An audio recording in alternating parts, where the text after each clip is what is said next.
Remember what that felt like? Welcome back, everybody. We are on episode number 131 of Hyperspace Hype. And Evan, a little update in the world of this pod. I found out, well, for the longest time, our @ on Twitter has been hyperspace underscore hype. And then I was logging in on my computer today, and I randomly was typing in, like, go to Hyperspace Hype, the @ and it was like, this doesn't exist. I was like, oh, we exist, but just the clean Hyperspace Hype didn't. So I snagged it, and we're just officially at Hyperspace Hype fully. It's us. It's ours. We got it. Sweet. Who's ready for a takeover? It's ours now. Follow us at Hyperspace Hype. Yeah. So same account, you just change the names kind of thing? Yeah. Okay. Pretty cool. Drop the just Facebook. It's clear. Nice. We put a social network, but it's glad to be back to Hyperspace Hype 131. What episode are we on for T? Is it 186, something like that? I think so. If you give me 10 seconds. But yeah, it's cool. You know, we've been falling behind on Star Wars Hyperspace Hype. I was right. 186. Yeah. But now this could be an interesting year for Star Wars. We have a lot to talk about today. With the news of Kathleen Kennedy's departure. No, it's not a rumor. No, it's not, people's hope predictions. This is actually happening. Every year we've had to discuss whether Kathleen Kennedy is going to retire, say goodbye, when is she stepping away. It finally happened last week. We're going to give our thoughts on that, her replacement, what the future might be looking like at Lucasfilm. And then we had we were going to go live yesterday, but we had the Maul Shadow Lords teaser trailer yesterday announcing, hey, we're dropping a full trailer today as of this recording, Thursday. So that's very exciting. So we have a new animated show to talk about. You know me, Lucasfilm Animation hardly ever misses. I still have not watched Star Wars Underworld, Tales of the Underworld. Me either. Wow. Could be a commentary. I'm always down. First watches are fun with you. He said it pretty slowly, like you didn't believe it. First watches are fun. So we're gonna break that down. StreamYard always fucks around when we share YouTube videos these days, but we can talk about it. There's a lot to talk about. I actually, first of all, what were your thoughts? As I gotta pull up the Lucasfilm article because I don't have the official article on StarWars.com. Oh, I think it's like the third tab. I was visiting it today. It's the third on the header of the StarWars.com. Oh, sweet. StarWars.com. There it is. Yeah, it's crazy. Yesterday, the teaser trailer came out, and it wasn't even a teaser trailer. It was just like today was the teaser trailer. Yesterday was like the teaser, and it said trailer coming tomorrow. And I predicted okay, it's late January. I instantly thought April, May. My birthday, May 4th, and that seemed to be exactly the case. We could have had a March release, which would have been nice. But we have April and May. Let me get some of the negatives out first, Nathan. Because I'm super excited for the show. You know me. Again, film animation. I love me animation. Star Wars can thrive on animation. What? Can I guess your negative? Please do, but you don't know me, son. I feel like I know your negative. Your negative is the 2-episode release structure and only 10 episodes. Yeah, that's pretty much it. Yeah. Yeah, if I got you, bitch. We've been doing this for too long. I know who you are, boy, because you're me. Nathan has to fill his Guardians of the Galaxy quote. That was not him just calling me boy. That was a Guardians of the Galaxy quote. Nathan's not canceled. It's Southern accent, no? That was Nathan pulling his best Jenga. Ain't February yet. Oh boy, we're back. We're back. We're back. But what was I gonna say? Yeah, you called it. especially coming off of the Bad Batch, which I like. People, not us, people complained about. I think this is twofold. I don't know. Maybe I'm putting too much clout into Disney reacting to people, even though Disney is very reactive. But like when Bad Batch was coming out, we had like what 15, 16 episodes per season, I think. Yep. 16. Usually 16 or so. We had double episodes sometimes. It would be like the premiere was like 2 or 3 episodes. And then the halfway point was like 2 episodes. And then finale is usually 2 episodes. That was usually like 3 times a season. But again, we had 15 or 16 episodes. So that was fine for me. Within those episodes, we would have some filler episodes. Some episodes you'd have the Bad Batch doing some off-world mission for the one sleazeball who we eventually ended up hating. I forget her name. Sid, yeah, like F Sid. And people used to complain about that, like, oh, this was a boring episode. But me and you were like, I like spending time with this crew. I don't care if they're like, have a small Indiana Jones-esque episode. You get a mecha episode here and there. It was kind of weird, kind of fun. I liked it. If I don't see Tech racing one week, I don't cry when he falls the last week. That's perfect example. That was a very fun, race-focused episode. Low stakes, but very character-centric. Pod racing. What? Not pod racing, not racing. Same thing. Racing, yeah, not racing, yeah. But yeah, I love that shit. And people used to complain online, being like, "Man, nothing happened this week. What a snooze fest!" And I was like, "Enjoy." I mean, this is like we grew up on filler episodes in our animated shows, whether it was like Rugrats, Codename Kid Next Door type shit. Clone Wars. Clone Wars had tons of filler episodes that were very fun. I forget what was the episode count for Clone Wars usually per season. It was like 12 episodes. No, I think it got higher than that. I think it was like in like 18s, maybe sometimes 20. That's crazy. But yeah, so now we're down to 10, and 10's not great. And then it's going to be shortened even more to 2 episodes a week, which is, about like 45 minutes, 50 minutes per week, because these episodes are usually like 25 to 30 minutes long. It's just it's disappointing. But because like I love breaking stuff down, and like if I have time each week to like break down each individual episode is fun. With 2 episodes, it's a lot to break down. But that's why we're here. So if you're like, man, how can I keep track of what's going on each week with the Maul and this new character, Devin? We'll get into that. Come to us, like and subscribe. We'll be here every week starting April 6th to talk about Maul. Also, hit the hype button. Hit the hype button. Hit the red button. Hit everything. Also, last year, I think last 2 years, but definitely last year, we talked about Invincible every week, right? Yeah. On Prime Video. So that's going to be happening starting in March, and coinciding with Maul at least in April. I guess most of April. Because unlike freaking Star Wars, they do 1 episode a week for Invincible. Sometimes I think Invincible does a double premiere. Usually, I think just 1 episode a week. Actually, I don't know. So we also have My Cup of Tea, so if people want to watch that when we're talking about Invincible.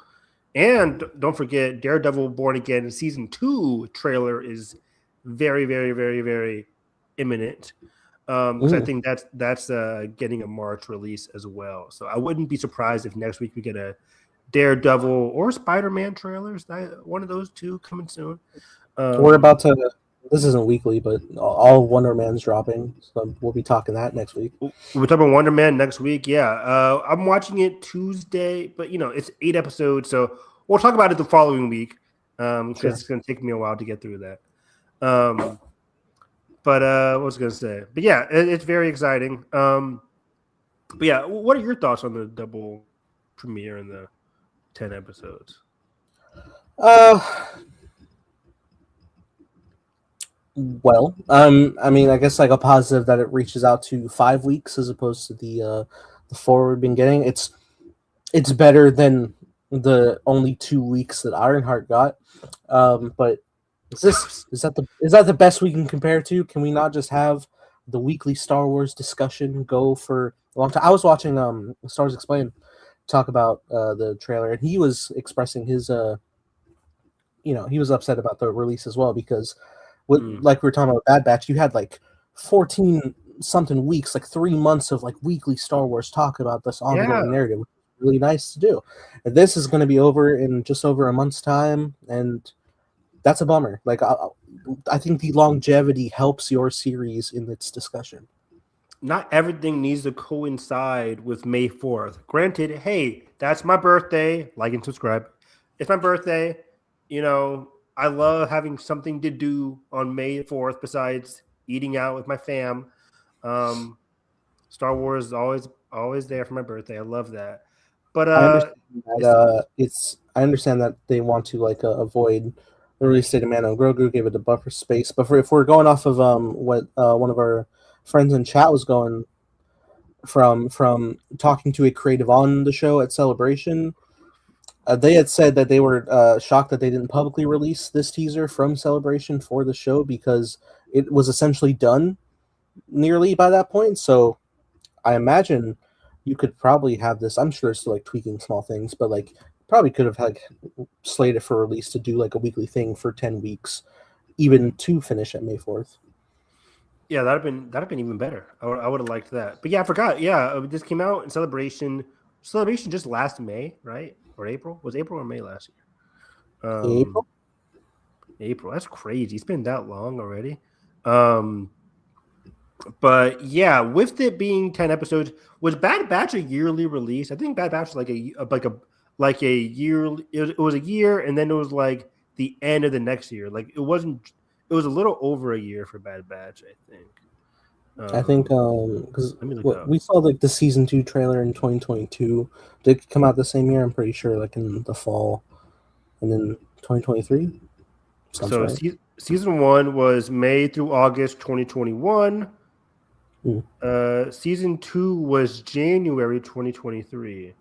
So May, August 2021. So nothing all of 2022. Then it comes back the first week in January. 16 episodes. And then season 3 was in 2024, which was a year later, March, February. So yeah, it was like a year later. So I expect with it being less episodes, and it looked pretty dumb when I saw that at Celebration as well. I'm expecting a yearly release for this series. That begs the question, though, Nathan. Do you think this is getting multiple seasons, or is this one and done, and we move on to another animated series in the Star Wars universe?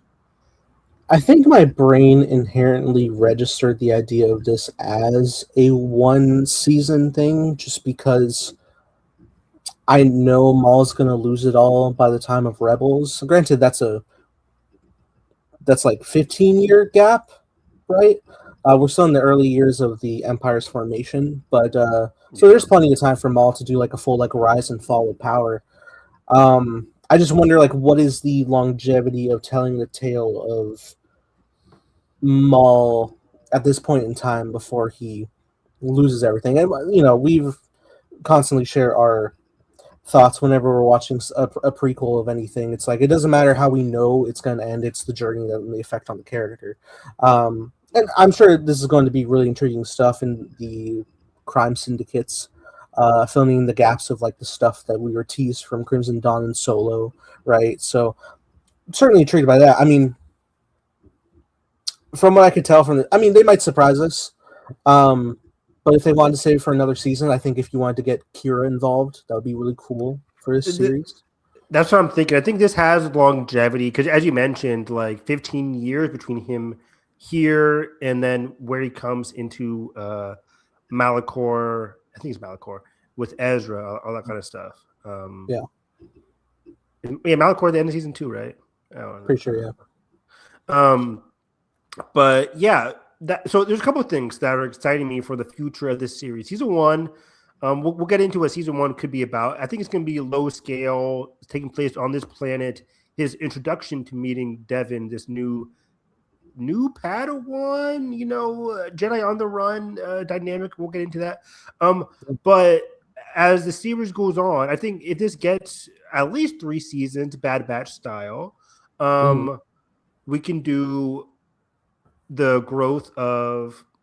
And I think this is where longevity comes in. We could spend some more time with Devin, even though the title does indicate like, hey, it's Maul. So we're always going to be from the perspective of Maul.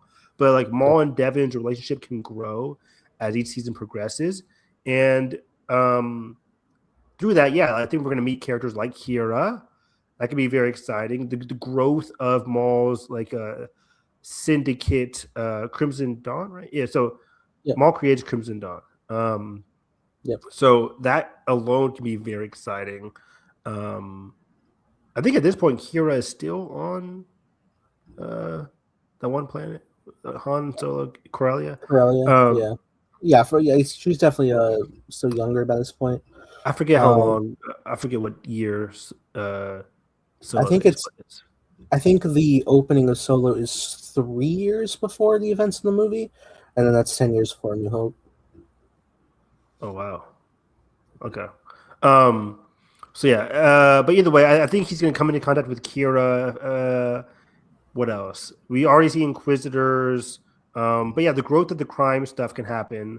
There's a lot of room they can play with. We already see Inquisitors. So could we see? Did Alex bring up like? Could we see like Sidious or Vader in this series? That's possible, right? Is that too fanficky? Well, that's kind of the thing he said. He's like, he specifically was saying like, I'm not one to champion Vader and everything, but he is for this series. Because of Maul's like knowledge of Anakin that we got from the Caesar Mandalore arc of the Clone Wars, and knows how much his involvement is. Whatever he may be planning, if he's still like wanting to like overthrow Sidious in his empire, or if he wants to play it more smaller scale, which I think is probably going to be like the end arc of Palpatine's point of view of Maul. Is just like, hey, look, he's like harmless in the grand schemes. Let him have his little thing there. Just whatever. Let's just focus on Death Star and whatnot. Actually, I still laugh when Maul was like screaming at Ahsoka. Like this guy was shitting bricks about like Anakin. Anakin would have effed Maul up. Revenge of the Sith, Anakin at least. Not Attack of the Clones, Anakin.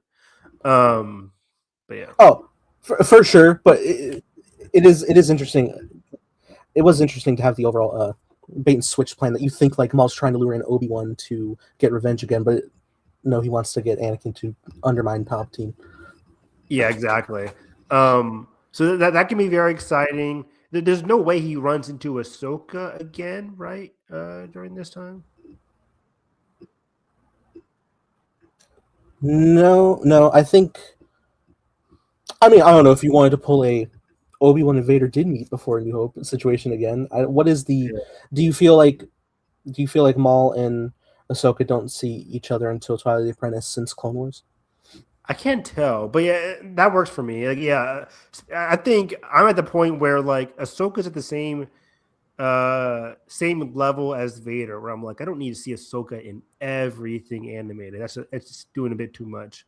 Well, get ready for Filoni's new regime, Evan, because she's coming. The next animated series is Ahsoka related. I will jump from my roof. Isn't that where she works best? Isn't that where we're most happy with Ahsoka? It was, but then now that we got her in live action, I'm like, okay, now you're doing too much. Like, okay, I wanted animated. We have seen every point of her life. The birth, which I cried at. You were next to me at Celebration. Yeah. I gave you tissues, no, I didn't. But you carry those. Moving on. But yeah, so we have a lot of possibilities again. So I'm just gonna say I think we're going to get like at least 2 to 3 seasons, a yearly release.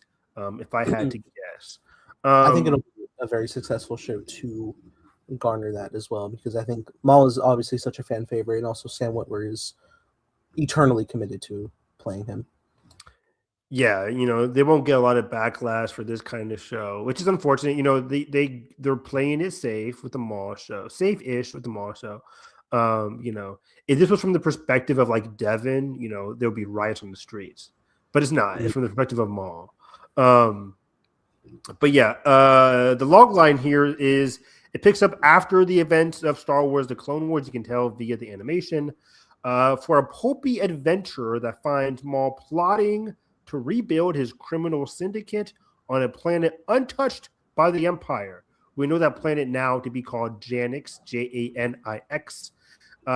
There, he crosses paths with the disillusioned young Jedi Padawan who may just be the apprentice he is seeking to aid him in his relentless pursuit for revenge. Now, again, this part's interesting. By the time we get to Rebels, we know that he doesn't give a shit about Vader, Sidious, etc. Like, he is focused solely on Obi-Wan for Rebels. Does that take into account now? Like, when does he switch from being like, I'm pissed off at Sidious to, okay, now I just want revenge on Obi-Wan? Because this revenge could mean Sidious, this revenge could be Obi-Wan. He may go on a journey where his focus is at Palpatine, but through like the course of that journey of going up against that larger grand empire, he may hit a number of roadblocks that knock him mentally back, of just like, oh my god, if things had not fallen between us, I wouldn't be in this situation. And he goes in like a eternal thought process of tracking back, like, where did it all go wrong? And he goes to the Duel of the Fates where he failed. Had he not failed and stayed the top apprentice, maybe he would be in a better place in life. So maybe that's like where his root of frustration focuses, and then it's full-blown Obi-Wan again. Yeah, that's a very interesting thing. I can't wait to see from Darth Maul, from not even Darth. He's not Darth anymore. From Maul's perspective, what he thinks. Because it's a very fun conversation to have. Like, if he was to have killed Obi-Wan in Duel of the Fates, taken Anakin, or I don't know. Like, it would have been very interesting to see what would have happened there. Dooku still comes into play, right? Because Qui-Gon dies either way. Dooku is disillusioned, so Dooku still comes into play. The Maul and Dooku dynamic could have been interesting to see. Asajj might not even have been necessary to get if Maul is still alive. Maybe Dooku does still get Asajj. You never know. It's a really weird trickle effect, but that's why I love Star Wars, because these fights, Duel of the Fates, and the battle between brothers, between Obi-Wan and Anakin, changed the course of the history. But the voice cast led by Sam Witwer, of course. You hear him in the trailer. He's in Clone Wars, Rebels, Beyond. Gideon Adlin as Devin Izara. Gideon's a new actress joining the Star Wars family. I love that. And it's funny how they wrote this after the Oscar announcement, the Oscar nomination this morning, because it says recent Golden Globe winner and Oscar nominee Wagner Moura. Very funny. I wonder if they typed this out and then they just like added and Oscar nominee this morning after the Oscar nominations. I wonder which one. I would do it. Like, okay, let's type in recent Golden Globe winner. We'll wait until 8:30 or 5:30 in the morning, and then just type in and Oscar nominee if he gets the Oscar nom. Congrats to Wagner Moura this morning. He's playing Brander Lawson. And then we have Richter Ayoade as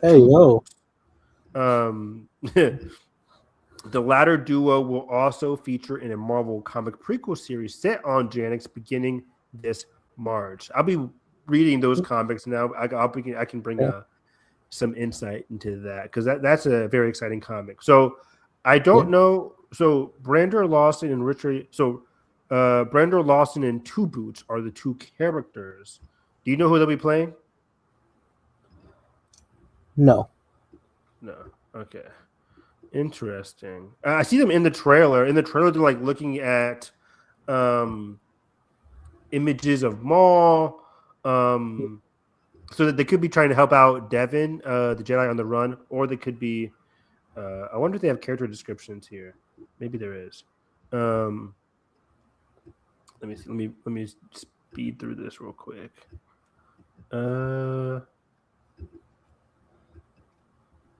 Yeah.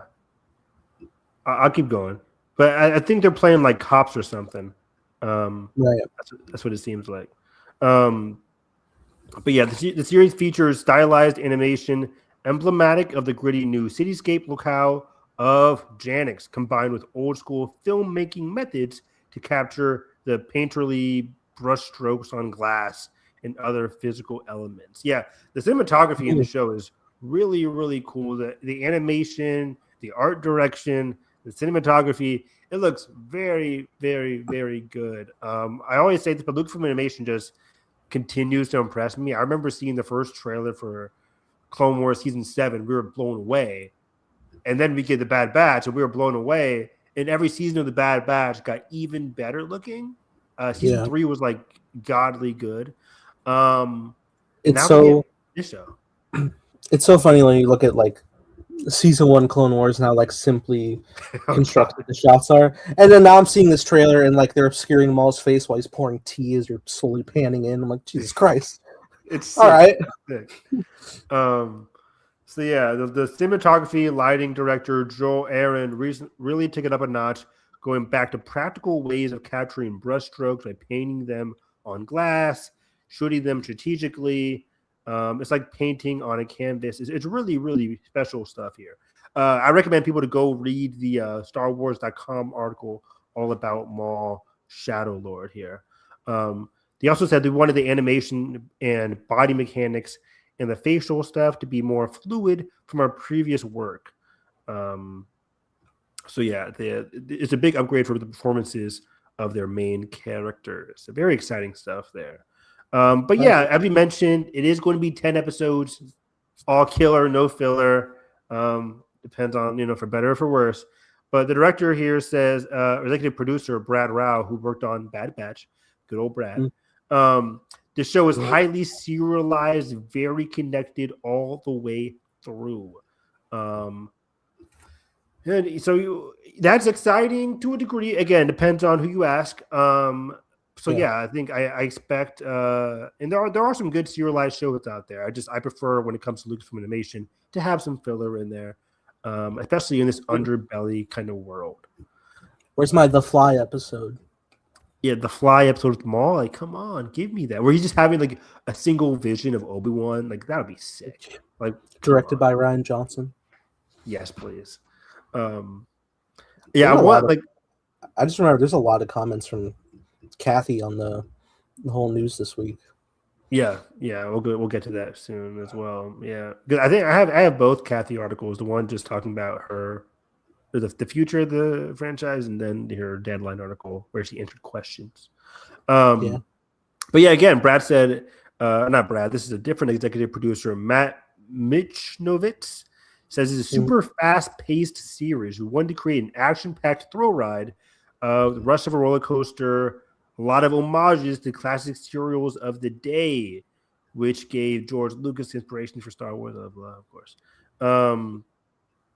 So yeah, welcome to Janix. So again, Janix is kind of like a cool underworld. I wonder if it's in this article or not, but like I saw a quote where somebody was describing it's like half Gotham, half Metropolis, which is really, really cool. I love that description. Oh, I can't wait to go to heaven and hell at the same time. Right? And it kind of reminds me of like Coruscant, which is like the above of Coruscant. Like, hey, it's very nice. Then you get to like 1313 and it's hell. So I like this. And when I saw this at Star Wars Celebration, I figured this was like Nar Shaddaa or the underworld of Coruscant. But this is, again, an entirely new world for this show, which is really, really cool. But yeah, on Janix, Maul's relentless pursuit of revenge and quest for power among the underworld crime syndicates takes place. It's very gritty. I like that a lot. Oh, there it is. One part Gotham, one part Metropolis right there. It's built into a crater on this planet that is untouched by the Empire, which is really, really cool. Yeah. Built into a crater. I love that. I love when stuff is like built into a crater or built on a moon. Really, really cool shit. It says it's got a functioning democracy and law enforcement doing a good job of policing their own community. It's a rich environment for crime and gangsters, but so far there's been a peaceful accord between all of them in the interest of business. So that makes sense. Like, hey, is group of crime syndicates. They're on this crater. Everything's peaceful. There's a lot of cops. But then Maul comes in and kind of ruins that peaceful accord that they had going for them. I can see that happening. It makes me think of the Untouched World in Skeleton Crew. Yeah, exactly. Yeah, good old Skeleton Crew. So fun. Really fun show. Season 2 is going to come out, and they're all going to look like Stranger Things. So they all got tall and shit. I think from what I've heard of, like, if they want to continue, they do plan on like aging up anyway. So yeah, we have time.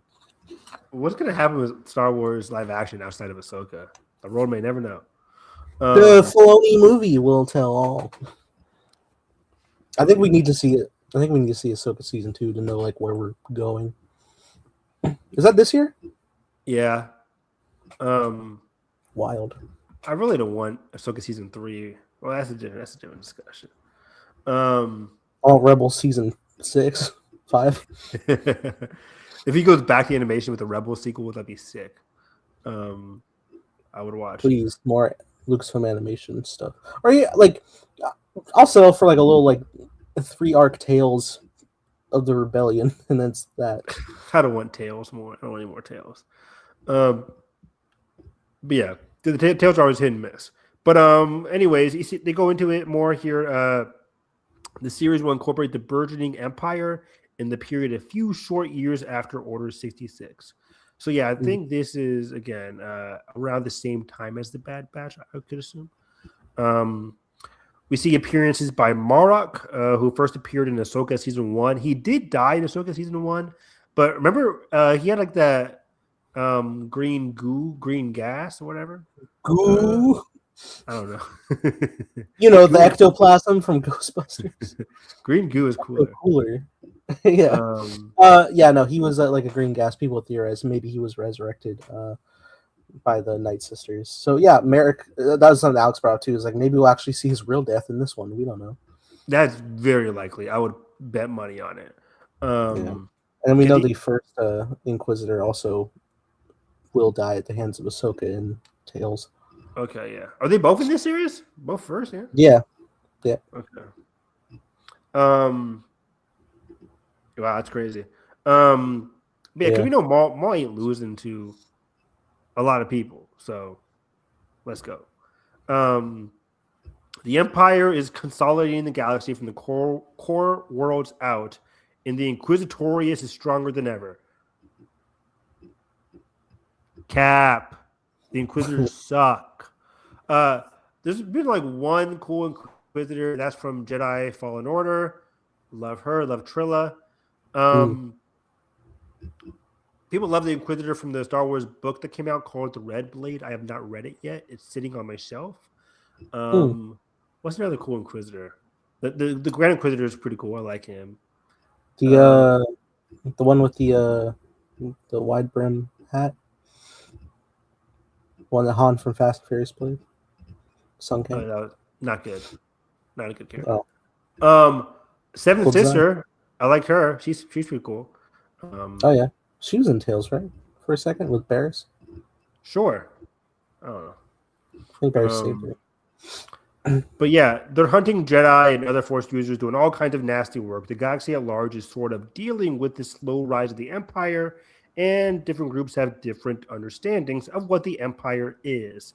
This makes sense. We saw that a little bit in the Bad Batch. Some people welcomed the Empire and the need for control.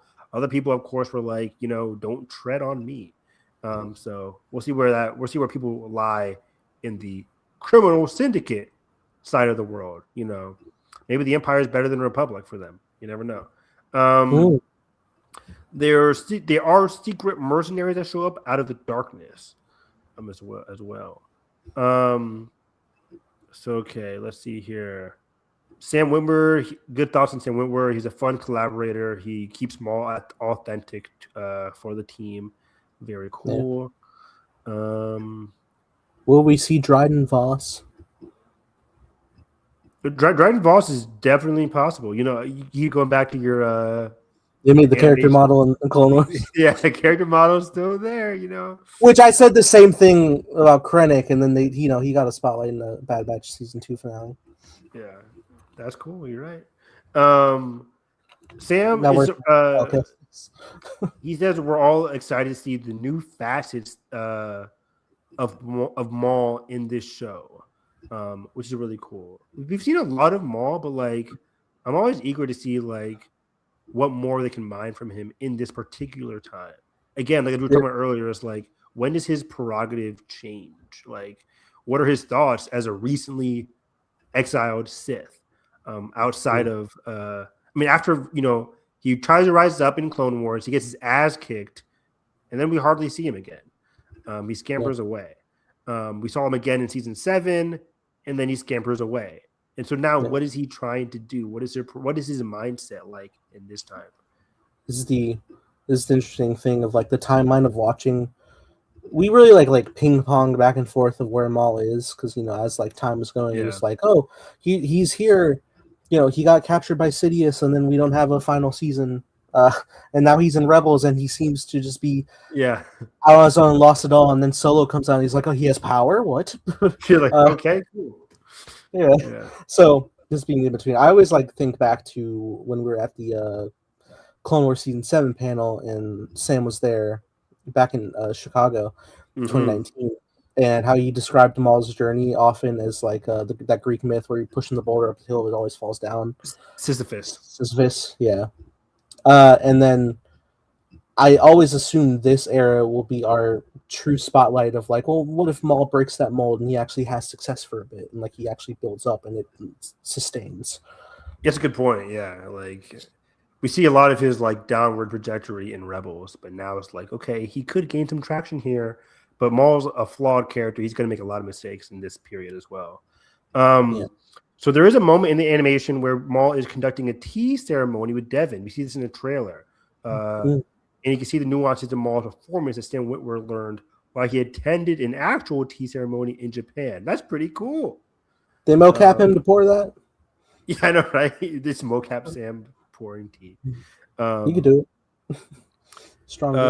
Witwer was also instrumental in introducing the new cast to the galaxy, as Devin, played by Gideon Adelin, brings this new sense of grounded reality that the show needs in the best way. That's really cool. So Devin is a young person living through challenging times, realizing the future she once thought she was going to have is no longer possible, and she has to adapt. You know me, I'm a sucker for, as much as people hate Order 66 shit, I'm a sucker for Jedi without a cause. What do they do now in this crazy time? They're very interesting.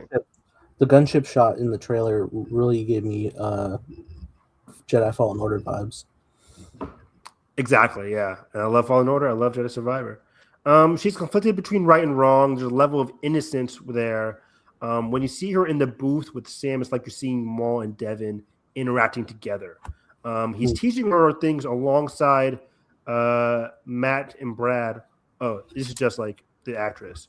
He's teaching her things alongside Matt and Brad on the lore of Star Wars and what the character is all about. That's cool. That's very good for Sam. Sam's been in the business for a long time. He's been doing great stuff. Sam's been in Star Wars nearly 20 years. It's insane. So in addition, we have. I'm not gonna go through the whole cast list, but Vanessa Marshall is back. We know Vanessa Marshall. She's playing Rook. She's not playing Hera. She's playing Rook Cast, who was part of Maul's shadow group in season 7 of the Clone Wars. We also see Steve Bloom as Icarus. Some very fun characters, alongside newcomers as well. And then Two Boot and Biden Moore's character are detectives tracking down Maul. So that's very exciting. I love a good noir type shit. Of course, Maul Shadow Lord is created by Dave Filoni, based on the characters of George Lucas, and that's about it. But yeah, the trailer is very intense. I like a lot of the action sequences. I like the vibe that they're going for, and I'm curious to see where Devin goes in this series. playing the long games. Like, she's not in Solo. She's not in X, Y, and Z. Obviously, character was not created yet. But what's her future like? Is it too cliche to say like she's with Maul and then she betrays Maul and she's still good by the end of the series? Is that too easy? Like, or is she actually going to turn dark? We haven't really seen that. We could have saw something beautiful blossom between Osha in The Acolyte with the stranger. We still don't know his name. Chimera. Chimeра's a good name. Chimera is a great name, but it's obviously a lie. But Damn it. It's Kevin. Osha and Kevin. Hi, Kevin. Man, the Acolyte being gone is still the biggest gut punch for me. The biggest. Maybe we'll get some resurrected projects in the new regime. Maybe, hopefully, please. Maybe. But again, this has nothing to do with Filoni. It has everything to do with Disney, who's also getting a new leader next month as well. No coincidence. Which it is funny to like. I think I understand like how protective the Disney brand is of like what is like the most money profitable for movies and TV. But like I feel like if you're like throwing out a comic or a novel, I feel like there's like whatever. I don't think they're like it's too deep and like, oh no, how will this profit the brand? They don't care about books and shit. They're confident Star Wars is always going to sell well for books. But that's Maul Shadow Lord. We spent a lot of time there, 42 minutes. It's a very interesting show. 10 episodes, 2 episodes a week. We'll be here every week to talk about it. Again, alongside other TV shows and shit. But I want to go through this Kathleen Kennedy stuff. So while I pull up the article, Nathan, initial thoughts. Last week we heard officially. Who was the first person to talk about it? I forget where it initially dropped. The Puck, something. But Kathleen Kennedy, fired. No, I'm kidding. No. At last, Evan, we have defeated the woke mind virus, and now we can just get that sequel shit out of here. Get that Acolyte out of here, man. We can focus on the Clone Wars. Dave's taking over. Clone Wars working under George the whole time. We can finally we can do Clone Wars. He's always integrating drops of Legends in there. We can really focus on that. Maybe even splinter away and make our own timeline. New timeline. Put Legends back in the canon. Anything's possible. Don't forget, Dave Filoni's in charge now. No more pronouns. We don't need that shit. We don't need that shit. Yeah. My pronouns are Star and Wars, fuckers, but don't make it political. He-Man has pronouns now? What are we doing? That was honestly like a great bit. That was great. People were legitimately upset about that. It's crazy. Oh no, my 80s cartoon. Right. It looked like He-Man. Quick tangent. It looked like it was like so bad. It looks fun. Like I don't know. I don't think it's gonna be great, but it had like that. It had like the weird, fun, galactic adventure vibe, but like it didn't look like it was gonna be a hit. I did the bad thing where I responded to your tweet while I was in an Uber, so I couldn't listen to the dialogue of the trailer. So I assumed something, and then when I watched it, I was like, I'm gonna delete my tweet because I thought they were making a thing where like he never came from the world, but like no, he did. So he came from the world. It's still my main thing is like the trailer is like see how he became the legend. It's like, what are we doing? Just show us the legend. What was the last trailer that did that? Like, see how someone became full title. It happens all the time. I can't tell you. Like, Uncharted, the end of Uncharted is like a meme in itself with the stash. Mark Wahlberg walking in with the stash. It's so bad. And then Tomb Raider. I got 2 guns now. Yay. Stop it. And then Mortal Kombat tournament next time. It's like, why are we here? At least we made it. At least we made it to Mortal Kombat 2. Yeah, I was made it to Mortal Kombat. That's a good point. That But yeah, said, a couple weeks back I finally seen this in Star Wars, but I finally saw the teaser for Street Fighter, the 45-second teaser, and I mean that looks like the most insane, unhinged fun I could ever have. it didn't look like my kind of shit, but it did look like a little bit of fun. I'll see it. It looked like for sure. it looked like full blown like we're gonna adapt the game like 1-to-1, for good or bad. We're just gonna do it. I was like, It looks goofy as hell. They're committed to making it look like the game. Which is going to have a lot of fans for sure. I think there's an over the top nature to the way the teaser was edited that I think helps that, Yeah, and again, it's Street Fighter. Like, how can you can't really take it too seriously. So I did dig that part. But Star Wars. The Star Wars, yeah, this is big. This is like, the rest of the podcast here. Just our thoughts on Kathleen Kennedy stepping down. She's been in charge of Lucasfilm since the inception, or since the Lucasfilm was bought by Disney all the way back in 2012. It's been over a decade and 4 years now of her spearheading the new trilogy of the sequel trilogy, and then trying to spearhead the anthology films. Kind of fell through after Solo and Rogue One. And then we had Rise of Skywalker, which put the galaxy on pause, literally on top of COVID and everything like that.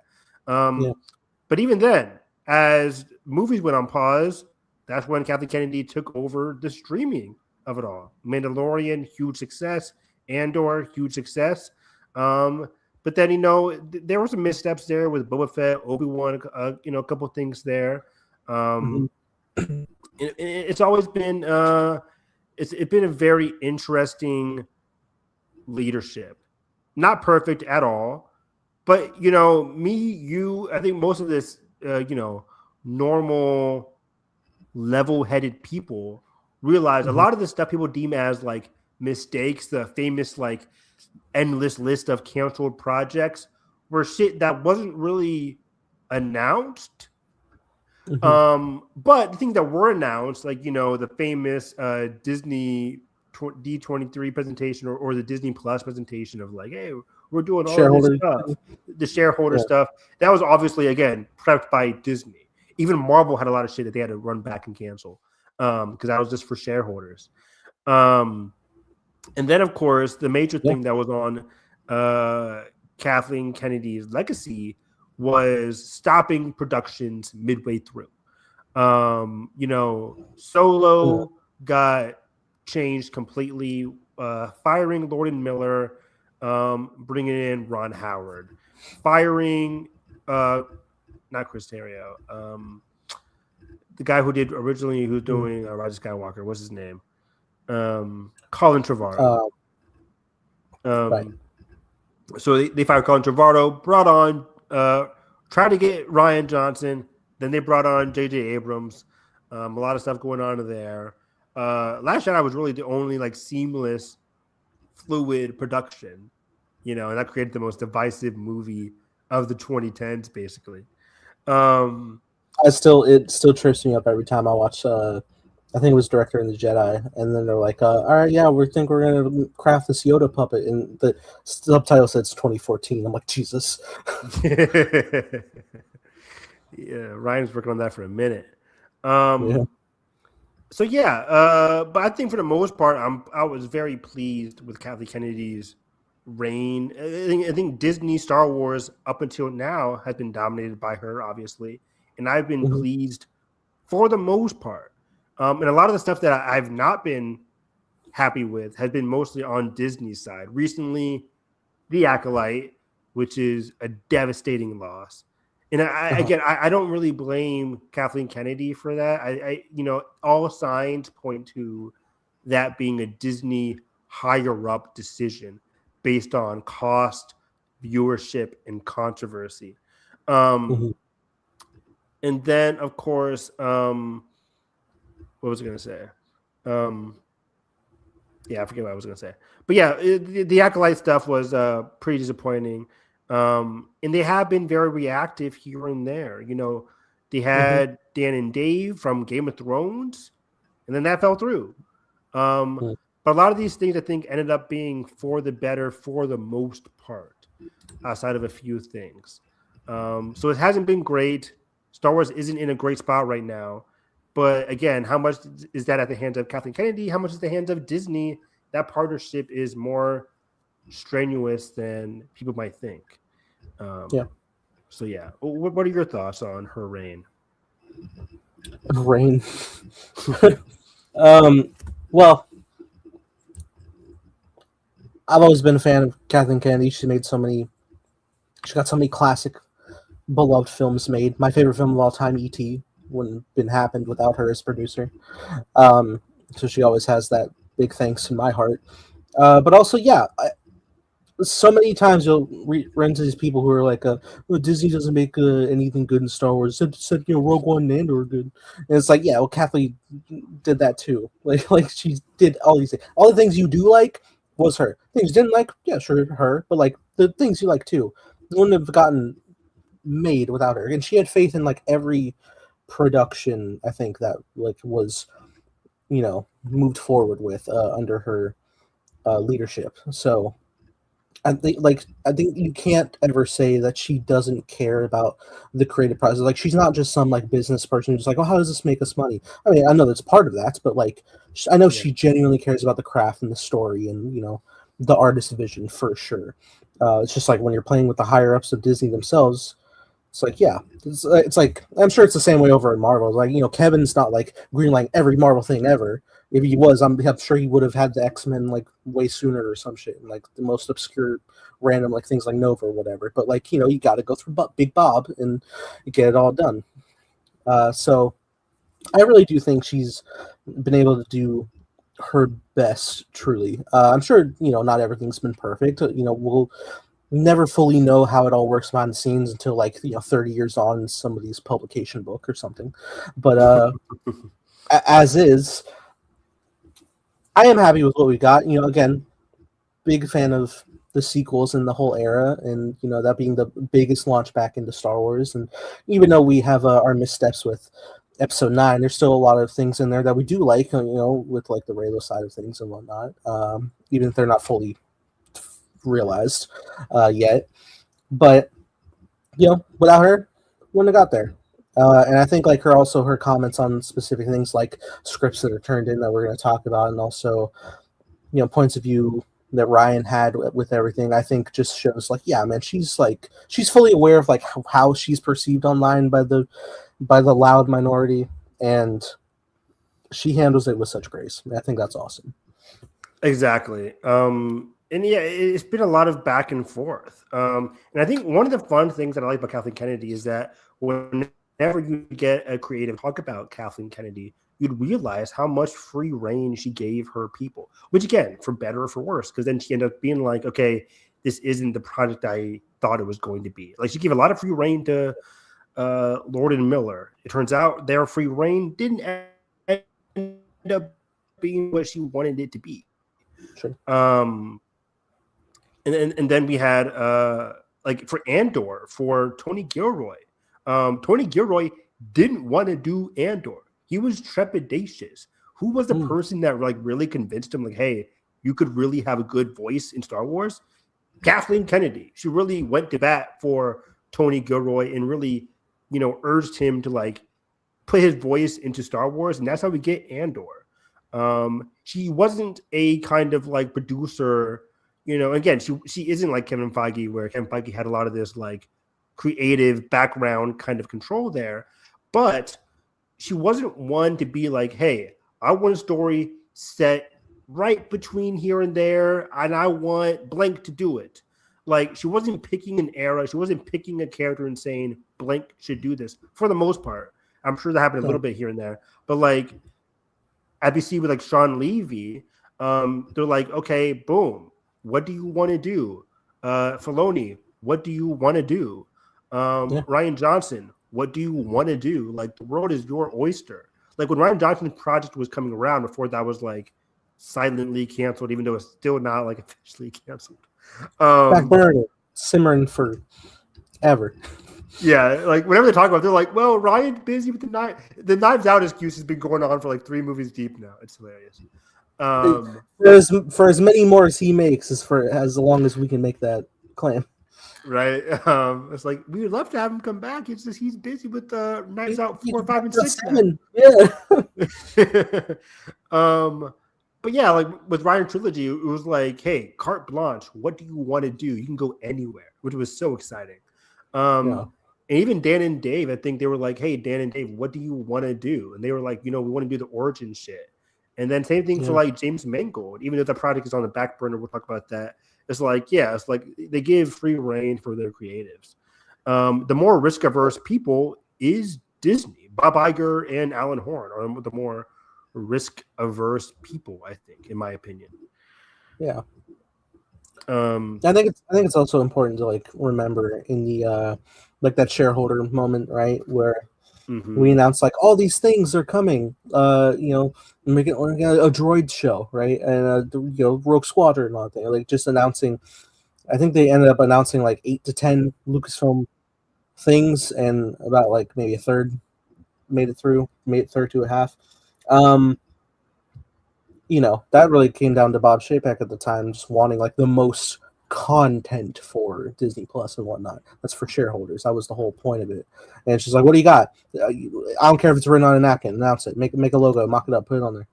Right, that's 100% the case. Remember, Rangers of the New Republic. We got Mandalorian sequels. We got The Acolyte. We have Children of Bone, Ash and Bone.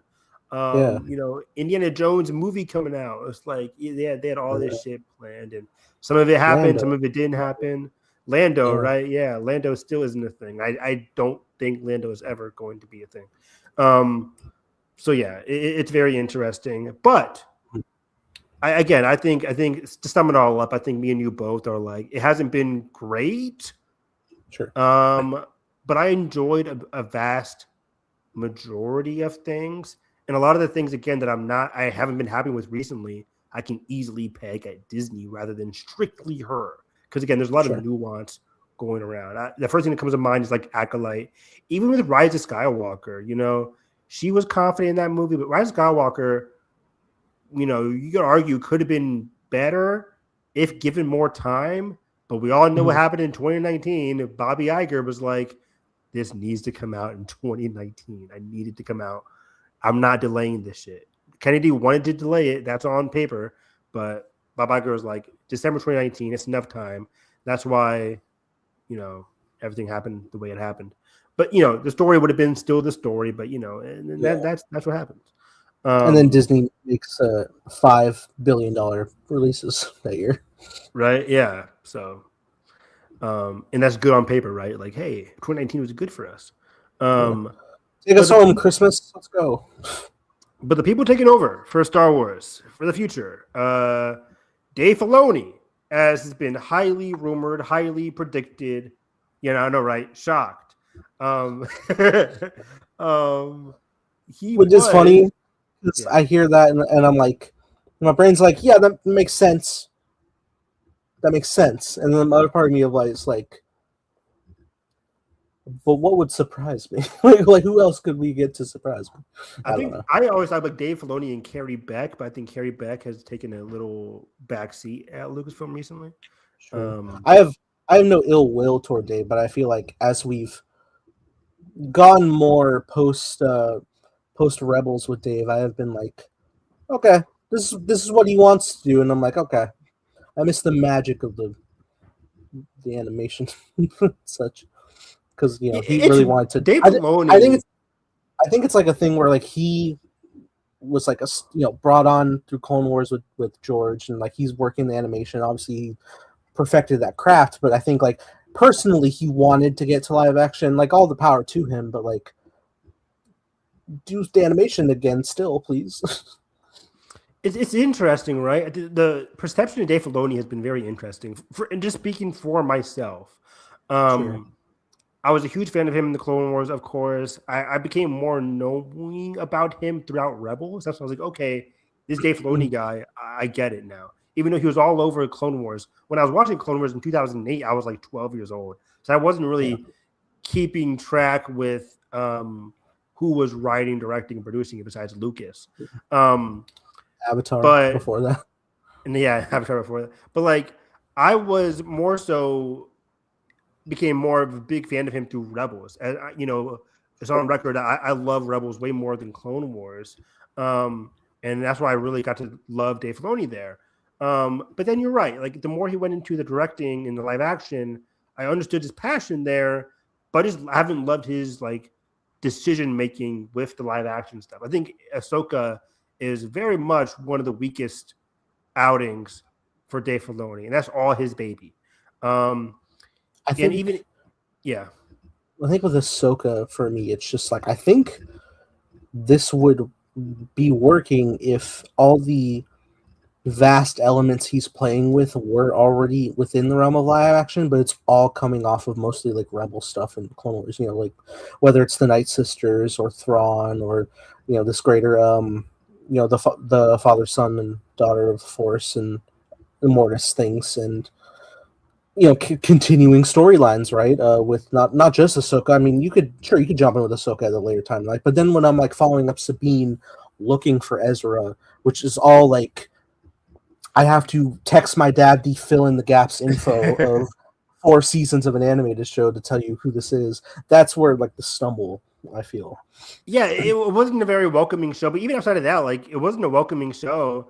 And because of that, because you're carrying over animation storylines and characterizations, it made the like episode 1 to episode 8 characterization of Ahsoka within the context of the show and Sabine within the context of the show very weak because you're going off of stuff that's supposed to be like, well, you're supposed to already know these things, but like Ahsoka's very flat in her show, and it's just like, where's the arc? You get episodes 4 and 5, which are pretty good, but then it's like the back half of the season is just like, what's her relationship with Sabine? That should have been the heart of the show, but they get separated, and it's not so much the heart of the show.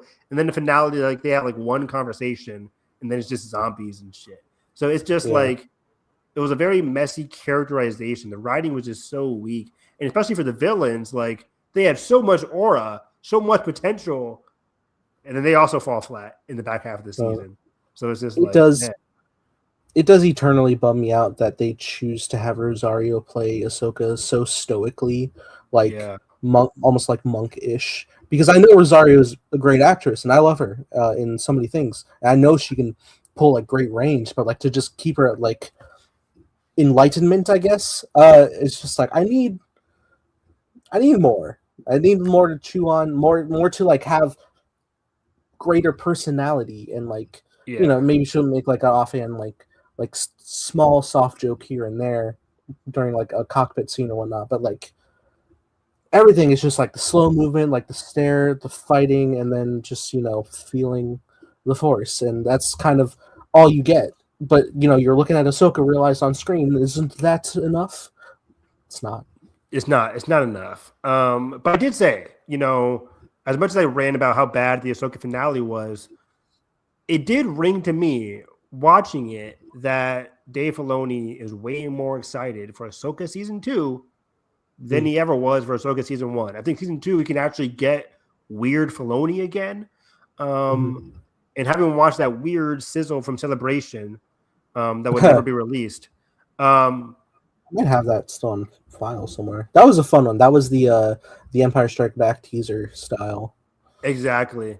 That showcased to me, like, okay, as somebody who really didn't like Ahsoka season 1, it had some good stuff in it. But I think season 2 can get weirder, and weirder is always better when it comes to Dave Filoni. But besides Filoni, the big part here, I do want to mention, again, is Dave Filoni has 50% here. He was the creative officer. It was CCO. What does it stand for? Yeah. Chief Creative Officer. That's CO, isn't it? CCO. Chief Creative Officer. Yeah. Thank you. Yeah. Chief Creative Officer. Which he's still going to be. Like, I think he's officially like the head of Lucasfilm, but he's still like the head of Lucasfilm / Chief Creative Officer. He's doing the very similar things, just on a bigger scale. Yeah.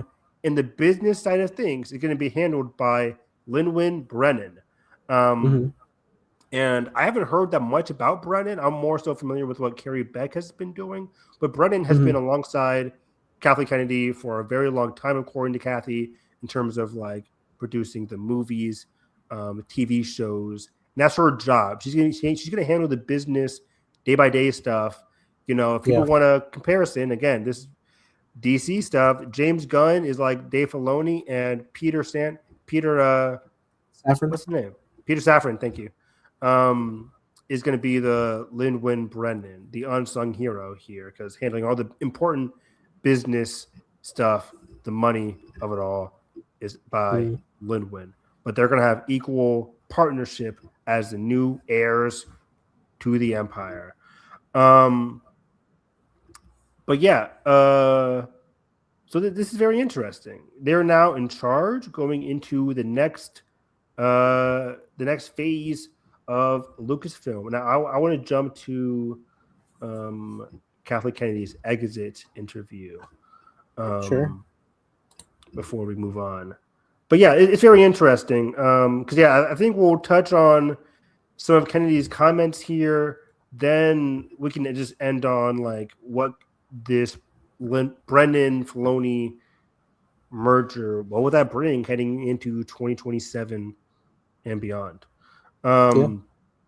But let's see here. A lot of this stuff, I'm reading through the Deadline article, everybody, so I recommend checking that out. A lot of it is just stuff that she's been doing in the past before going into Star Wars. But yeah, one question here is you wrapped the 6th film in the Star Wars universe, which is Starfighter. Is Starfighter meant to be an ongoing theatrical series? Starfighter's by Sean Levy, coming out next May, May 2027. They say it's supposed to be, basically, she says it's a one and done kind of movie. We always envisioned it as a single film. Sean Levy made the experience pleasant for everybody. We have this great 14-year-old kid out of Ireland. It was risky. We love the story, blah, blah, blah. How do you feel about that, Nathan? It being just one film, Starfighter. I'm down for it. I think there's present speculation that this is all like assumption, hearsay, and like maybe even rumor, but the idea like maybe the kid ends up being force sensitive, and the journey of delivery is to get him to Rey potentially, and that could like tee up what they're going to explore in a coming trilogy that Kinberg's developing, maybe. So if that's like the situation, fine with that, because stepping stone to more Rey is always good. I think it all like really depends on how attached I get to the Starfighter characters. I don't know them, right? We've yet to see any type of footage with them. I don't know what the personal connective tissue is going to be between it all emotionally with the audience. So that remains to be seen. I think that goes for like a lot of like new projects. Like, if you were to tell me like, hey, yeah, they're doing Rogue One and it's just going to be a singular thing that is the Death Star heist, I'm like, okay. I mean, great. And then I watched Rogue One and I was attached to the whole crew. Like, so much so, the Vader finale happened and I was still reeling from losing everyone on the beach. So if it's anything like that, and where I demand more with these characters, like getting an Andor, then that's nothing but good. Yeah, I'm happy that she's envisioning this as one film. I always thought it was going to be one film as well, especially as you mentioned, the Kinberg trilogy is still in play, still going strong. Even if I love all the characters, and I didn't even love all the characters in Rogue One. Rogue One is not my favorite movie, but I like Andor in that movie, and even I was trepidatious when I got that message saying Andor is going to be a series. I'm like, I like Diego Luna. Okay, we'll see how this goes. Another one character centric show. Can it be that good? And then it was incredible. I didn't realize how deep they would go with these issues. Once I heard it was going to have like the vibe of like the Americans and like that kind of show, I was like, okay, I get it. I love it. But even if I love the characters, even if I love the movie, I would still be happy with it just being one movie. Some fun tidbits we learned a couple weeks ago. We haven't had a chance to talk about it, but Tom Cruise visited the set of Sean Levy's Starfighter, and Sean Levy let slip that like he filmed a lightsaber sequence in Starfighter, which is super surprising, very interesting. So we know outside of it being a very aerial Starfighter, of course, focused kind of movie, older guy, young kid, point A to point B kind of movie. There's also going to be lightsabers, which again leads credence to the Nathan rumor. Nathan didn't start the rumor, but like the rumor that it's going to be relating to Rey. I don't think Rey is going to be mentioned in this movie, but again, is this 5 years after TROS or 15? Which one is it? I don't know. I think I had heard the trilogy is ending up going to be 15 years post. I thought Rey was 15 years. The Rey movie was 15 years post. I think I'd heard that Rey and what she's doing is going to be 15 years post Rise of Skywalker, and she's going to be a key factor in it, but like she's also like main story focus will be on the younger cast that she's helping. Yeah, for the Kimberg stuff, right? But isn't the Rey solo movie, if that still happens, like isn't that like 15 years? I thought that was 15 years too. Maybe it's possible. I'd also it could be the same time period. Fuck, I don't know. Yeah, now and we're also like speculating that they may end up do a thing where the elements of the Rey movie and even Hunt for Ben Solo and stuff, all these different things could get folded into the narrative of the next trilogy. Which whatever gets me there, man. Whatever gets me to Ben. Yeah, I mean, if Rey and Ben, that's a lot. Like the next trilogy is obviously going to deal with new characters. They're not going to have time for Rey, even though Rey is young. Daisy's like what, 35, 32? Yeah. She's young. Adam though is like getting up there. He can't be playing this, Ben Solo, young Ben Solo for a long time. He could be playing a man in his 30s, which Ben's about to be. I guess so. But I would rather have like Rey movie / Hunt for Ben Solo than like because I never envisioned Ben Solo to be like in the next trilogy. I don't think Adam would ever sign up for another trilogy. It may depend on the size of the role. That's true. Yeah, maybe. But I can't take this anymore because I never thought Adam would ever like push so hard for a Ben Solo movie, which is crazy. I don't know what the hell. So, like, he obviously loves the character probably more than all of us combined. So, I think he would be fine by putting a minor, like, Luke Han role in the next trilogy. Like a Luke Han sequel trilogy role.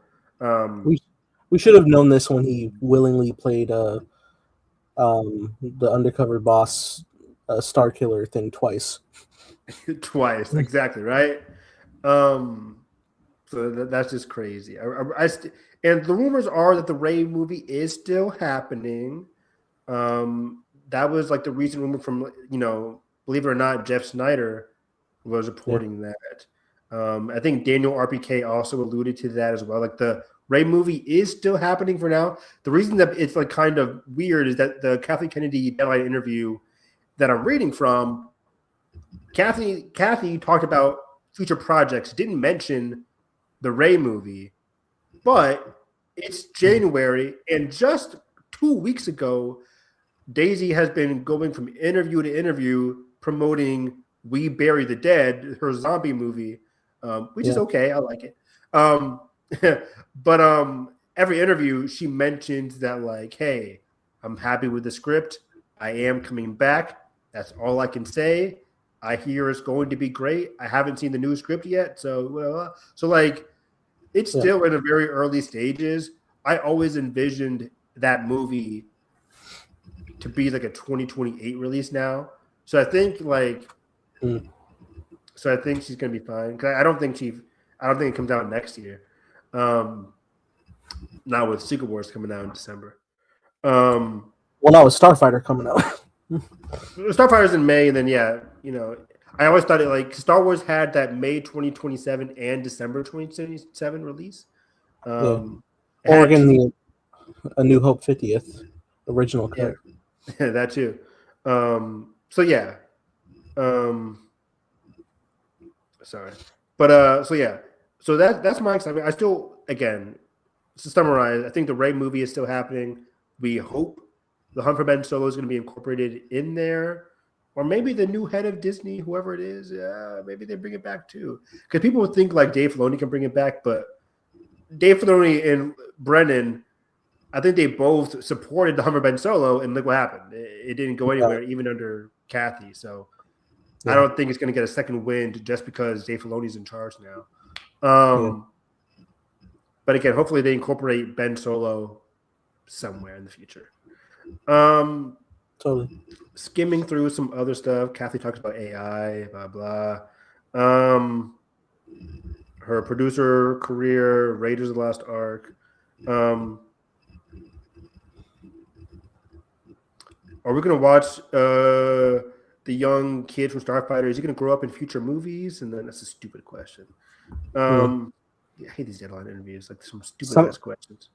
Somebody did ask her if like how Ryan felt a bit spooked after the pushback of Last Jedi, and Kathy was like, no, not at all. And then even Ryan got on that was like, yeah, no, I was fine.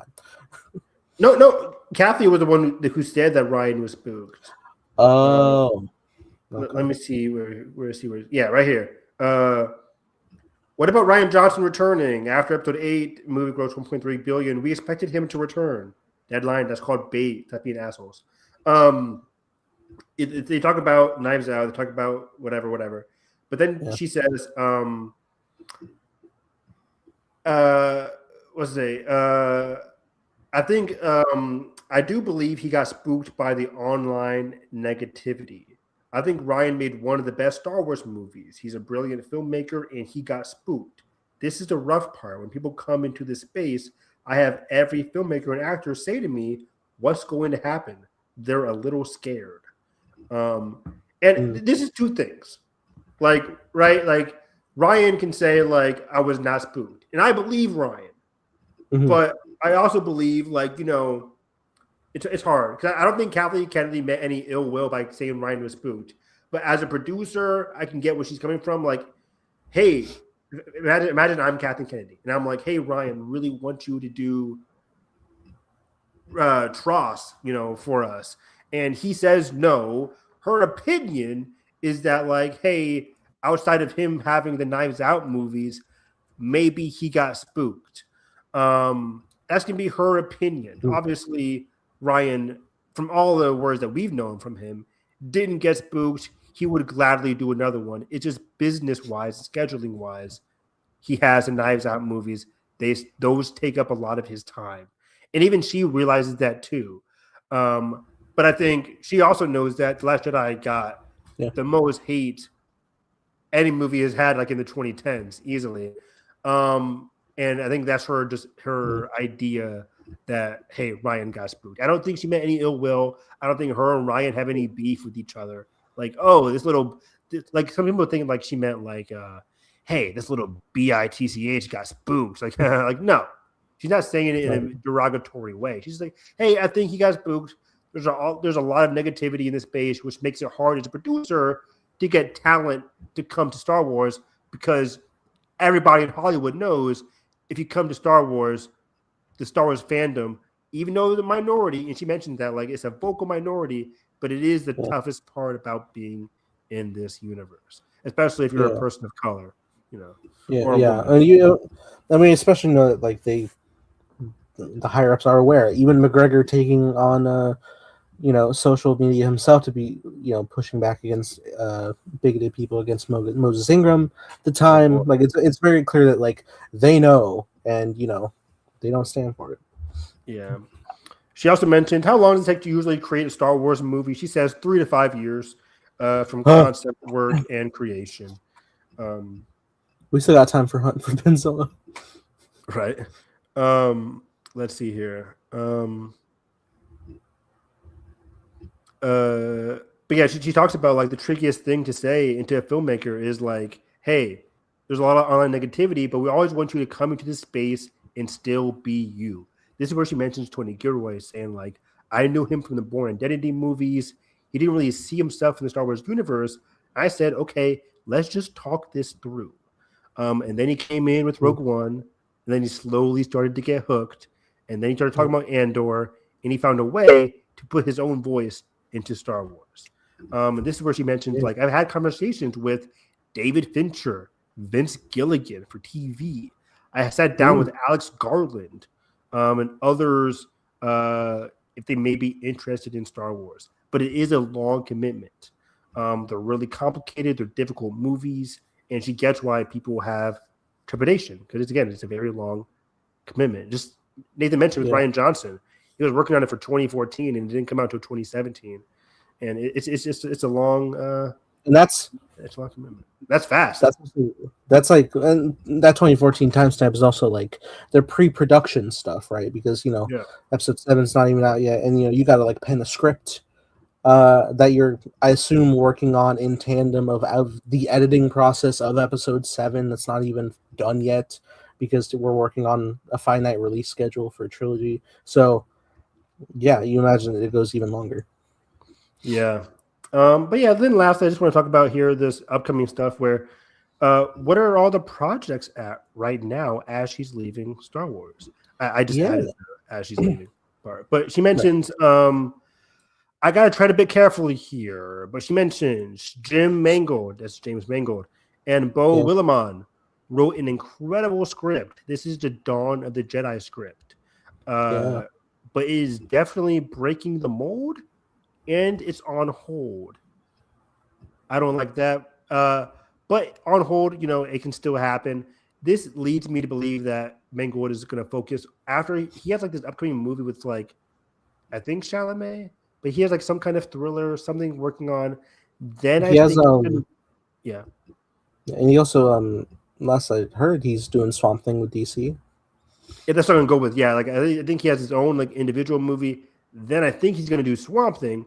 Which I thought he would do Star Wars then Swamp Thing, but it looks like he's going to do Swamp Thing then. I'm sure if Dial of Destiny was a bigger hit and bigger reception, it would be full steam ahead there. I agree too. That's like the unsaid thing, right? Taika Waititi has turned in a great script, or he turned in a script, and I think it's hilarious and great. It's not just my decision though. Especially when I've got one foot out the door. This Taika Waititi movie is not happening, guys. Maybe not, but I believe her when she says it's funny and entertaining. I think, a lot of people are sour on Taika since Love and Thunder, but, that was also a point where even he was, getting tired of doing Thor. I think he has plenty of intrigue in doing something for Star Wars. He had a fun play with it for his guest role on Mando, I'm sure. And I think if it were to ever in any capacity come to fruition, he would be game. For sure. I totally agree. Because, I don't think Taika has a lot on his table either. But again, we'll see what. I'm sure he's also pretty set from the Marvel money right now, so he's probably okay. Yeah. But yeah, we'll see. I guess with these scripts, do you think it's in the charge of Filoni and Brennan now or Disney? I think Brennan has to negotiate the business angle to get the Disney green light. So hopefully with the without having a president role like Kathy having to do the pressure of doing both, hey, let me get involved with the creative process of this, and then also I have to digest the creativity of an artist into a profitable sheet for the office.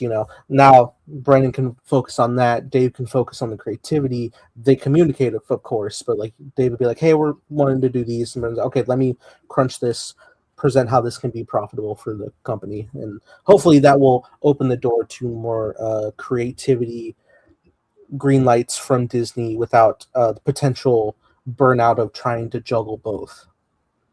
And like the release date issue too is like, if we're doing this, like, what's our release date going to be planted? Like, are we going to do a Taika Waititi here and then do a Kinberg trilogy? Is like, or do we just sacrifice Waititi and then just focus on the trilogy? Because we also have to deal with Avatar and other Marvel movies. Like, how do we do that? So Yeah, I'm sure Marvel themselves are also like doing similar things, and there's plenty of variety. You know, you'll get like the fun comedy stuff of Wonder Man. We're also going to go gritty with Daredevil and like Punisher stuff, but also Spidey's coming up, and we're going to all go into the Doomsday. And there's a lot of different facets of like of different levels of market to reach. For sure. And then, as you have read, Steve Soderbergh and Adam Driver turned in a script written by Scott Burns. That line alone, Adam, Steve Soderbergh, Scott Burns, man. Huh. It was just great, she says. Anything's a possibility if somebody's willing to take a risk. Shots fired at Alan Horn and Bob Iger. Maybe when we get the new Disney leader, Brennan come in and be like, "Hey, Bob said this was a good idea," or something. Just That'd be funny as hell. Like, hey, Bob said this was good. You want to go through with it? Unless you hate him, then he was like, he said, "Fuck this," and I think you should stick it to him. Yeah, but I just as if Dave Filoni's a creative person, and I'm like, how do I make this happen? You know, you can still put like either a Dave Filoni or a Ray movie and a Ben movie, then go into a Kimberg trilogy. Like that's like my ideal thing. Yeah. It's like, hey, these take place before the new Kimberg trilogy. Just do a Ben and Ray movie, a duology, or the same movie, whatever you want to do, and then do your new trilogy with Ben and Ray possibly returning. That's like my brain, simple, creative thinking there. I think they can both like coalesce. All 5 of those projects can coalesce. Ben, Ray, and then 3 movies. Those could coalesce. Or, or you just sacrifice those movies and move on to a trilogy, which maybe. But yeah, I think we're of a similar mindset. You would have like a really cool opportunity to take like these 2, main focus characters from the sequel trilogy and use their properties to close out arcs from the sequels to a more fulfilling situation, while also teeing up your coming adventure for the trilogy. And then once that's all like cemented, it's like, okay, we've fully completed that era, but we are back with these guys and we're going into another grand adventure. The future of Star Wars is bright. Let's go. And it makes a lot of sense too, like creatively, like story-wise, if we're thinking post-Tross landscape, like Sean Levy making his own standalone flight movie. If that ends with a small connection, because I think it's very much standalone, but like if it has a small connection to Rey or like the new Jedi Order, you don't even have to show Rey if you don't want to. I doubt Daisy's in this movie, but like you can just say new Jedi Order, period. Yeah. It had to have been a conscious decision to set this post-Tross. Because if it's just like whatever the Starfighter thing is, like you could set that literally at any time. You chose to do it here where we are also planning some projects to be post-Tross anyway. It must have some factor. Exactly. So you can have your Jedi Starfighter into a Rey movie or into a Rey/Ben movie into a new trilogy with new characters and returning characters of Rey and Ben or just Rey. It can happen. It's easy. I think I'm most intrigued just to see like what the universe looks like, right? Because I'm pretty sure we're going to be like out of the Stormtrooper era, right? Like no more of like the big empires situation. It's a lot more of like a free open galaxy. What does that look like? I imagine it would be similar to how the Nile is functioning in High Republic. It's very like open, like time of peace, but like these marauders are coming in and really messing up the galaxy. I think so too. I think Ninth Jedi does something very similar, where it's like it's an era of uncertainty. I said Last Jedi, I meant Ninth Jedi. Like where it's an era of uncertainty. The dark side is still percolating. Despite Palpatine destroyed it all, whatever. Like there's still a lot of like interesting stuff you can do, whether you want to go full Nihil, like just Marauders, not dark side related, or not even Jedi proved that like you can have dark side related and still make it very intriguing with like focusing on kyber crystals and that kind of stuff.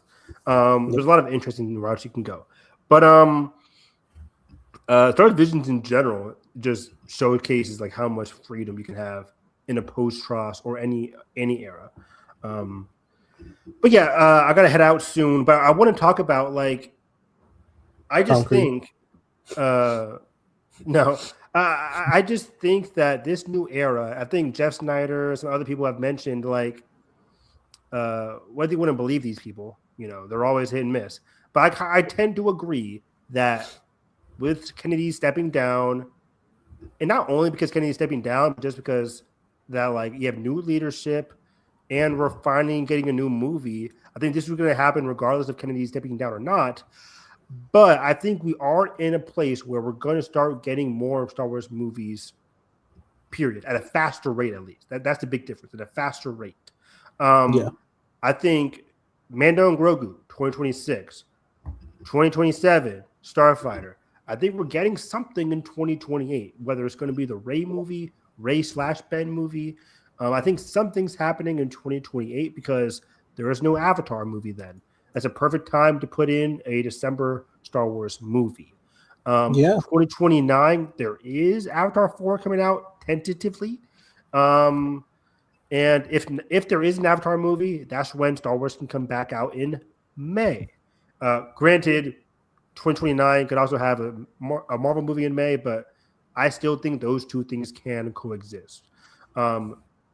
Beginning of May, end of May type shit. And I think those next few movies are going to be focused on Kimberg's trilogy, which was mentioned in the article that I just deleted by accident. But she did mention how like Kimberg, they didn't love the draft, or I don't want to say they didn't love it, but like they had a draft, and then Kimberg went back to like do a new treatment on it. Right. So either they didn't love it or it wasn't what they envisioned, and then he wrote a new treatment that is coming out in March. She's going to see that in March.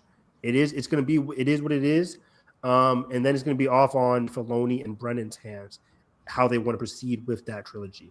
But they mentioned how Filoni and Brennan liked what what those meetings have been thus far, at least. So you do have to believe that those are going to move forward. So that for me is like the future of Lucasfilm right now. I think we're going to move at a faster rate. The only thing that gives me pause is Disney Plus, which we know is always going to be up and down. Even for Marvel, it's like what's coming out for Marvel in the years beyond. We don't really know. But like Disney as a company has been up and down with Disney Plus. So that part's always going to be up and down. But do you agree that we're going to get movies at a faster rate moving forward here? I think so. If you look back to when they were releasing movies, they were yearly from 2015, 2019. We got 5 films out, a whole trilogy, and a couple spinoffs. And I think that would have persisted had we not run into the pandemic. I don't know. I mean, well, we know like now that at a certain point, Obi-Wan and Boba Fett were planned movies at a point, but with the big boom of streaming, they were like, "Oh, make it this, extend it, make it longer, make it episodic." For better or worse, usually a little worse, because it's just the structure where you like if you write something for like, "Oh yeah, we wanted this to be a movie," it's like, "Oh, we have to stretch it," and then you're onto that issue. But if you're like from the jump, like we want to make a film narrative that fits into like a full condensed story, or at least like the kickoff of a greater trilogy or whatever, but it has a conclusive, full act structure here in the chapter. I think, as long as it's planned from the jump of production and followed through, we're going to see them at a faster rate. And I think, when it comes to Disney Plus for like non-animation, like if we're talking like live action series, I think that would be the same case. It's like as long as it's planned that way from the get-go, like something like Acolyte. Don't get scared when I fucking say that, but like that was a clearly defined like this is how I'm going to lay this out for a televised series, and that made sense. And same with Andor, same with Skeleton Crew. It all works in that narrative because it was supposed to be that from the jump. So I think as long as again, if it's planned that way, if it's going through the proper channels of the production, I think we'll be fine and it'll run smoother, and we'll see more and more. Because I think animation is, even if it's smaller right now with the incremented like tales, uh, it's still nice that we've gotten so many tales at this point, and we've got visions consistently and Maul's coming out. Like I feel like we're on a good set there, and I think that'll translate to the live action shows as well. It should. Like animation's just never disappointing me.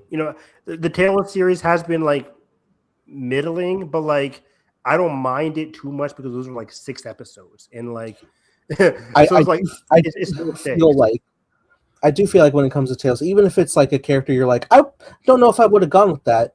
When you do, I watch them and I'm like, well, you have certainly told like the most that you can with this character, whether if I would have chosen them or not. So, props to that for like getting as much rich story out of it as you could see. Exactly. But yeah, I think like for the Tales of the Jedi, I was like, the Ahsoka stuff was okay, but the Dooku stuff was great. Yeah. And then for Tales of the Empire, the Barris stuff was great, but then the other one with the I forget her name. From Mando Ahsoka. From Mando Ahsoka, like that was not the best. But again, so they're like half and half. But I like the initiative. I like the attempt. I like they're doing something new and fresh. They're trying at least. And then Visions, of course, has always been excellent. The Ninth Jedi is getting his own anime series later this year. Like that's wow. I can't wait to see that. Even out of that, like it was such like that just shows like how big of a success like one episode is. 2 now, but like same with when it came to Village Bride and Ronin, like those were such like standouts that they got a little continuation in the 3rd series as well, which was very lovely to see like how much outpour of enjoyment that those got. Ronin got a novel, like it's doing great. Yeah, so there's a lot of good stuff to look forward to this year. I think I want to cap it off by saying, just like Kathleen Kennedy had to deal with risk-averse moves by Iger and people higher up than her, I think Filoni's going to have to battle that too. Filoni and Brennan are going to have to battle that too. I think moving forward, we talked about movies that could happen. I think they're also going to have to deal with the reality of the Disney empire, which has, for better or for worse, mostly for worse, has become increasingly more restrictive with Star Wars storytelling in the live-action movie space. Because they don't want, even Rise of Skywalker was a financial success, they don't want like critical backlash. And I am nervous about how Mando and Grogu is going to perform at the box office this year. So we'll have to wait and see how they handle things. I can't make a full impression until I see what their combined first efforts are going to be. Are they going to have a smash hit like James Gunn had with Superman or not? Like you never really know. Time will tell. With I said this before, like the biggest things that come down to seeing how both Mando and Grogu and Starfighter perform, because that will ultimately decide like if Mando's a hit, then it's like okay, we know that this works. But if it's not, it's like okay, well, maybe you stay on the TV box there and you flourish as you have been every other time. Starfighter, if this new thing works, great. If it doesn't, well, it was a new thing. We could do another new thing. We tried it. Exactly. Yeah.